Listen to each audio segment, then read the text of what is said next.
Step into the realm of pixels and polygons as we delve into the fascinating world of video game graphics. Starting from the pixelated sprites of the early 80s, video game graphics have journeyed through an incredible evolution.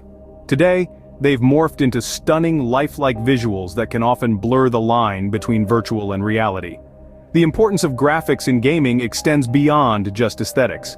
They play a pivotal role in setting the immersive atmosphere of a game, influencing the tone, and even aiding the gameplay. Whether it's the lush, open world of an adventure game, or the shadowy, claustrophobic corridors of a survival horror, graphics help shape the player's experience.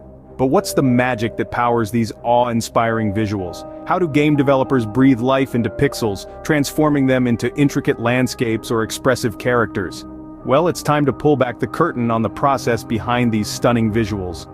Imagine a factory line, but instead of producing cars or toys, it churns out immersive, lifelike scenes. Welcome to the graphics rendering pipeline. This digital assembly line is where every frame of your video game comes to life, and it's all thanks to a series of complex processes. First up is geometry processing, where shapes are defined and organized into a structure we call a scene. Then comes rasterization, which turns that scene into a grid of pixels. Each pixel is then colored during the shading stage, adding depth and dimension. And overseeing this entire operation, the GPU or graphics processing unit. This powerhouse of a processor is the maestro that orchestrates each stage of the pipeline, ensuring that every pixel is in its place and every shade is just right. With the pipeline in place, we can now dive into the building blocks of our virtual worlds. In a world made of triangles, every point matters. Welcome to the fascinating world of 3D graphics, where the magic of gaming visuals begins. The fundamental building blocks of 3D graphics are vertices, polygons, and meshes. Vertices are points in a 3D space. Connect a few vertices together and you've got a polygon. Combine a bunch of polygons and voila, you have a mesh, the basic form of any 3D model. But how does a model know where it's supposed to be in the game world? Enter coordinate systems and transformations. A coordinate system is a way of locating a point in space, and transformations are operations that move, rotate, or scale these points. Creating a 3D model involves designing and manipulating these vertices, polygons, and meshes, often with specialized software. A model starts as a simple mesh and is gradually refined into a detailed, lifelike figure. Our models are shaped and ready, but to bring them to life, they need color and texture. Textures and materials are the clothes and makeup of our 3D models. You see, in the world of video game graphics, textures and materials are vital elements that bring 3D models to life. They add depth, detail, and realism to an otherwise bland and lifeless geometry. Think of textures as a skin that wraps around the 3D models. They could be anything from a grassy field to the craggy surface of an alien planet. Now there are various types of textures. Diffuse textures, for instance, define the base color of an object. Specular textures, on the other hand, determine the shininess and highlight color of an object. Then we have normal maps, a special type of texture that tricks the lighting calculations of games to make it appear as if there are more details on a surface than there really are. By applying these textures to our 3D models and surfaces, we can create an immersive gaming experience that captivates players and makes them feel a part of the virtual world we've built. With textures in place, our models are ready for their close-ups. But first, let's set the stage with some lighting. Lighting and shadows, the unsung heroes of game graphics. They are the secret ingredients that bring depth, realism, and mood into a scene. Let's start with lighting models. We have ambient light, which illuminates the entire scene evenly. And then there's directional light, simulating sunlight or a strong artificial source. Point lights, like torches or lamps, emit light in all directions from a single point. Spotlights are like point lights but with a focused beam. Moving on to shading techniques. Flat shading gives each polygon a single color, creating a blocky look. Gouraud shading interpolates colors across polygons, smoothing the appearance. Phong shading, on the other hand, gives us a more realistic shiny surface by interpolating normals across polygons. What about shadows? In real-time rendering, techniques like shadow mapping and shadow volumes come into play to create realistic dynamic shadows.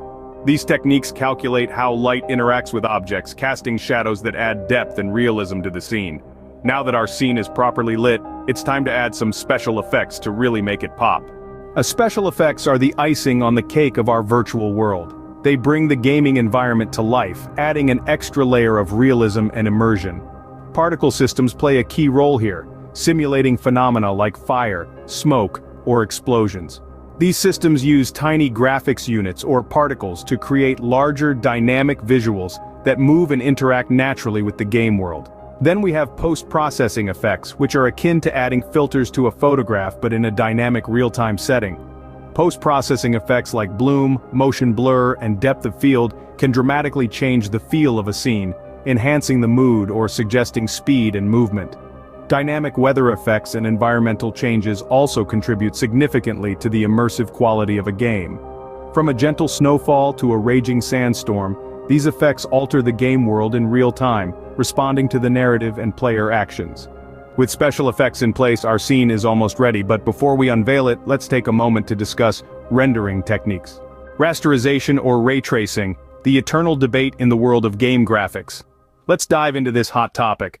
Rasterization, the old faithful, turns vector graphics into pixels. It's super speedy but can sometimes struggle with realism, especially when it comes to lighting and shadows. On the flip side, we have ray tracing. This technique traces the path of light as pixels to simulate complex interactions in 3D environments. It's phenomenal for creating lifelike images, but it's a bit of a resource hog. Now, the tech world is buzzing with the promise of real-time ray tracing. It's a game changer, offering the best of both worlds, the speed of rasterization and the realism of ray tracing. We're seeing this technology pop up in the latest graphics cards and next-gen consoles. No matter the technique, optimization is key to striking the perfect balance between graphical fidelity and performance. Optimization, the magic word in game development. It's the fine art of making your game look amazing, while still running smoothly. Think of it like a high-wire act, balancing visual spectacle with the power of the hardware you're running on. Now, how do we do this? Well, there are several techniques at our disposal. One of them is LOD, or level of detail. This technique involves using simpler models for objects that are far away, saving computing power. Another method is occlusion culling, which is a fancy way of saying don't bother drawing things the player can't see. We also have batching, where we group similar objects together to reduce the load on the GPU. But it's not just about squeezing every last drop of performance out of the hardware. It's also about understanding the balance between graphical fidelity and performance. With a well-optimized scene, we're ready to play. But remember, graphics isn't just about technology, it's also an art form.